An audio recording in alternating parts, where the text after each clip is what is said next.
Duplex the Dream House. I'm Bree, this is Gare, and this is Tucker. Tahoe is somewhere doing probably chaotic things. We are on episode number 5. Yes, we are. In this video, we'll be working on demoing the exterior. That's right, we're ripping off the stucco. There is lots of layers to see. Lots of weight, lots of dump runs. And yeah, we'll be showing you the demo of the back side of the house and the side of the house, as well as sheathing it. Yeah, anything else you have to add, Karen? Nope, come along for the ride. And on to the video.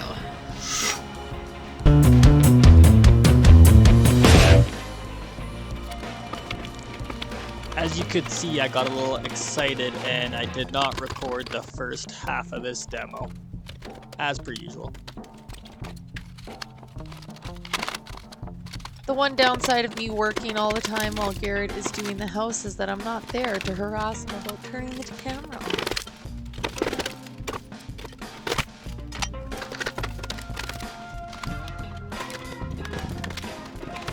Here you can see me removing stucco off a ladder. This is a very tedious task.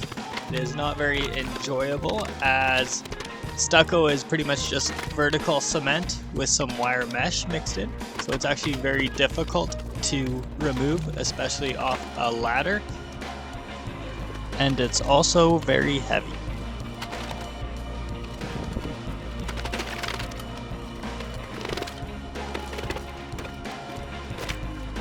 Although this is not the most enjoyable task, when you get big chunks, it's a little win. You may be wondering why we are removing this stucco, and that's because number one, it's failing. There's big cracks everywhere, and at some point it was painted, so it wasn't allowed to breathe, which is crucial for stucco. And also, we're changing everything. All of the windows are moving, so where the old windows are, we would have to patch, and we'd have to match the stucco, which is just not ideal. On top of that, we are also adding some insulation on the exterior, or as Garrett likes to say, outsulation. And that means we have to build out our new window placements.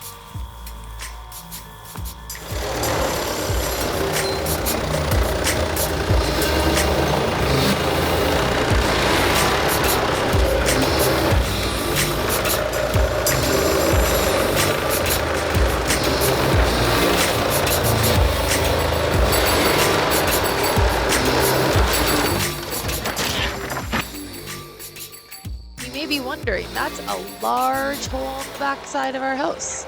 Is that a window? Yes, indeed it is. How big of this window size is it, Garrett? 8 feet by 8 feet.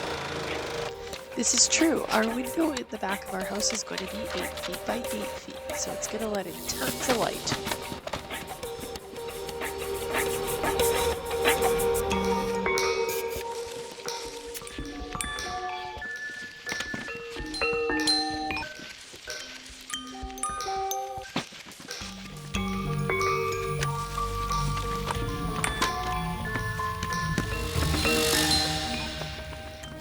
Here you could see me fastening the boards down with my air nailer. Unfortunately, I couldn't use my cordless in this situation as it does not work in frigid conditions. This also gives me the opportunity to nail into the studs that I framed when I was reframing all the windows on the interior. That way the sheathing works as a unit in part of the house.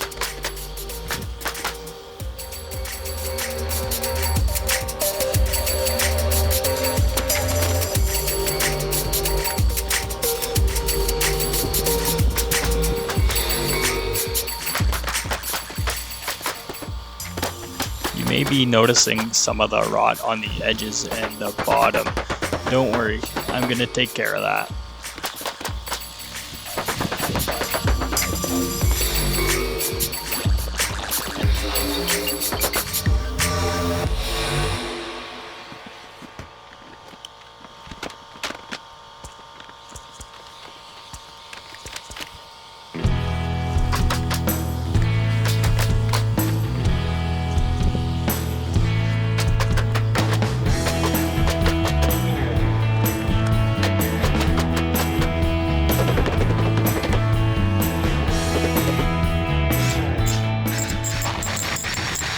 Here you can see Bree chipping some parging off of the foundation, and me cutting a little surprise out.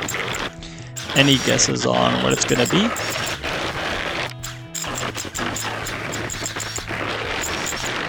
If you guessed a door, you would be right. Yes, for the first time in this house's life, there is a back door to the backyard.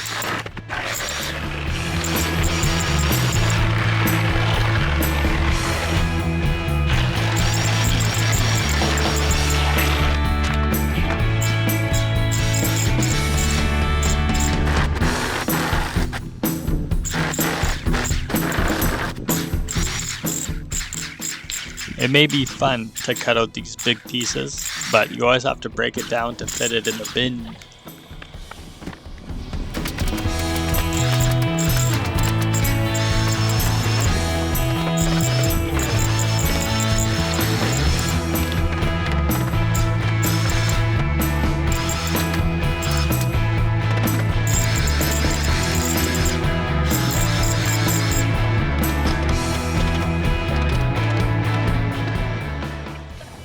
You might be worried Bree's working under a ladder.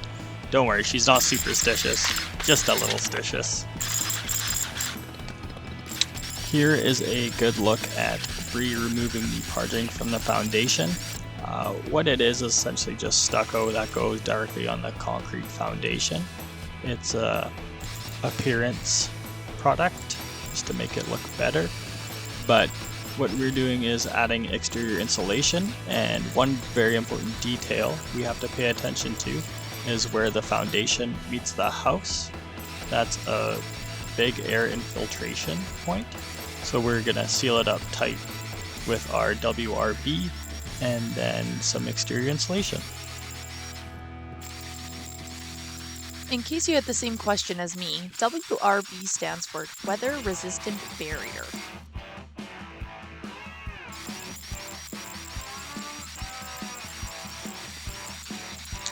This is also a tedious task, but kind of satisfying.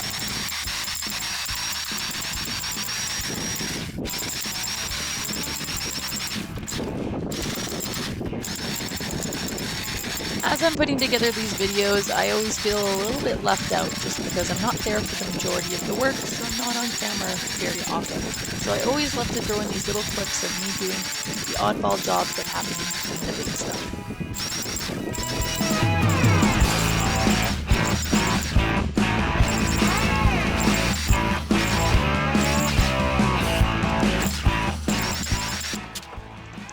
Let's repair some rot. As you can see, I've cut out all the rot and I'm replacing it with 3/4 sheathing. I had some leftover subfloor which was 3/4 inch, so that's what I'm using, as the existing shiplap diagonal boards are 3/4 inch, so I just have to match the same plane.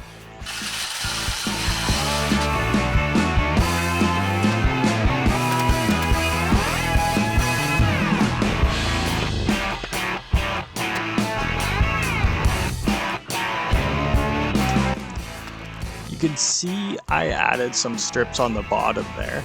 That's so we could bring the sheathing down and cover the rim joists, and that left us with a gap as it's uneven from the foundation to the house, so I filled that void with insulation just to get a couple extra R's in there. When Garrett says R, he's talking about R value of the house and how insulated it is. You might be wondering, why am I installing OSB over the existing sheathing? And that's because it's just not quite perfectly flat and it's not a great surface to work off of, as we are planning on installing a self-adhered membrane for our WRB, weather resistant barrier, and this will be a lot better product in the end.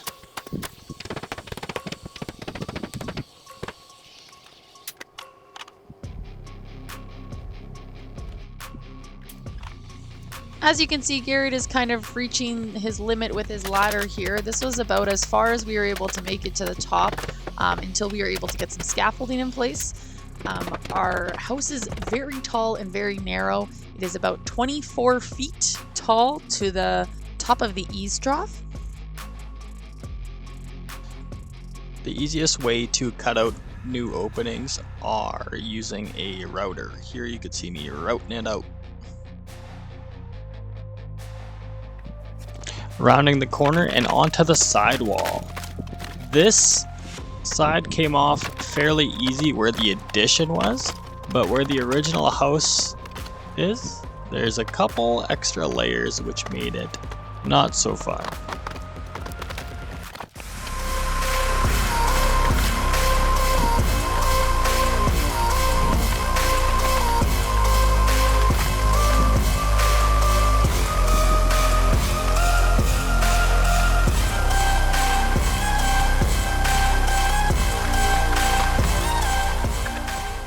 One of the things that I absolutely love about the location of our house is that there is actually just a yard across the street where they have storage and stuff, so we don't have any neighbors looking directly into our house.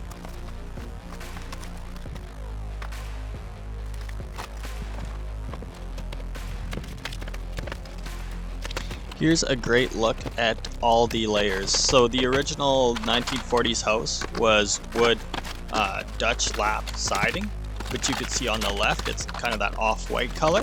And then at some point they came along and they added some insole brick, which is essentially asphalt shingle on a piece of fiberboard to add a little bit of insulation. But they just fastened that right over, and it had it grooved over every lap of the siding. The insole brick that Garrett is referring to is that greenish blue paneling that's located between the raw wood and the white boards.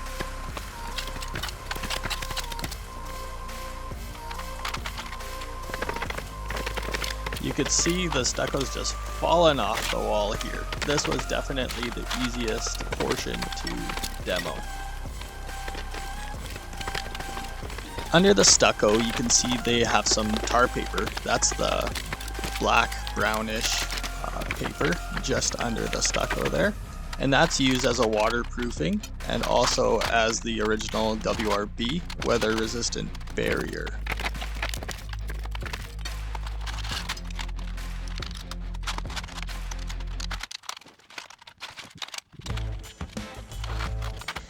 That small window on the left-hand side was where we created our chute for all of the demo from the upper level.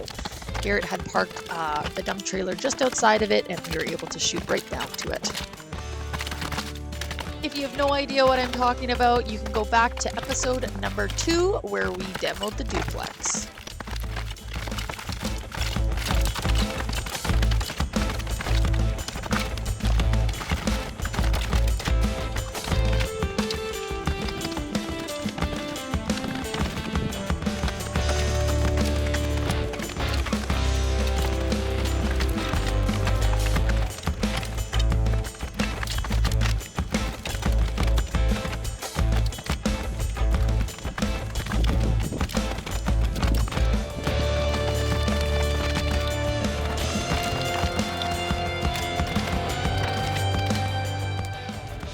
Here you can see me sheeting the side of the house right over the old door. That is no longer going to be there, so patching her up.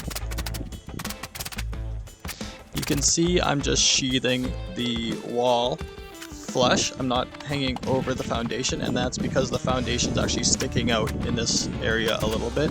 So I'm gonna have to go with some smaller insulation so it lines up with the wall. And here we are. We finally got our scaffold in, and Garrett is putting it together so he can work on the upper half of the house. Shout out to Chuck's Insulation for all your pipe and HVAC insulation needs.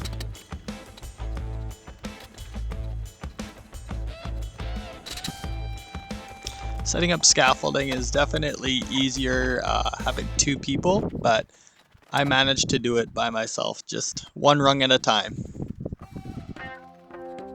As a solo carpenter, Garrett has adapted a lot of the things that he does to be able to do by himself.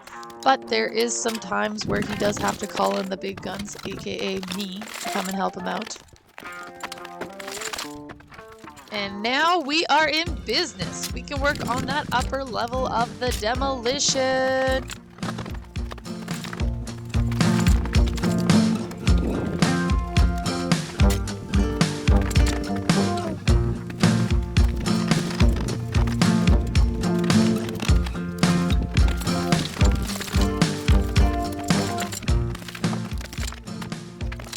Wow, working off the scaffolding, a lot easier than a ladder, and a lot safer. I'm not gonna lie to you, Garrett is on his own when it comes to being that high off the ground. I definitely don't enjoy heights on a tiny little plank.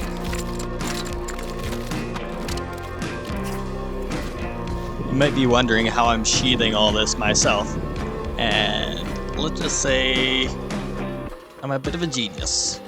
I'm using a strap to pull it up to working level, and then I'm just fastening it off.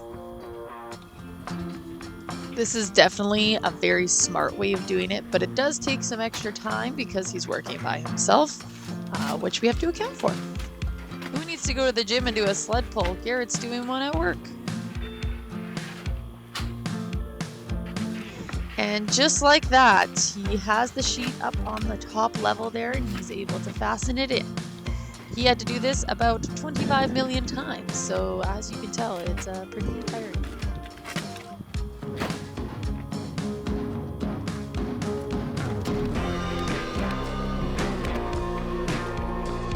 You can see I mounted some 2x6s to the bottom of the scaffold. That way they act as skis and I could slowly push it along, but I could also readjust and level it out as needed. And the weather finally got nice enough. He came out to help out Garrett. I told him to be more of a ground guy, but he was a bridge builder, so he wanted to get up on the scaffolding with me.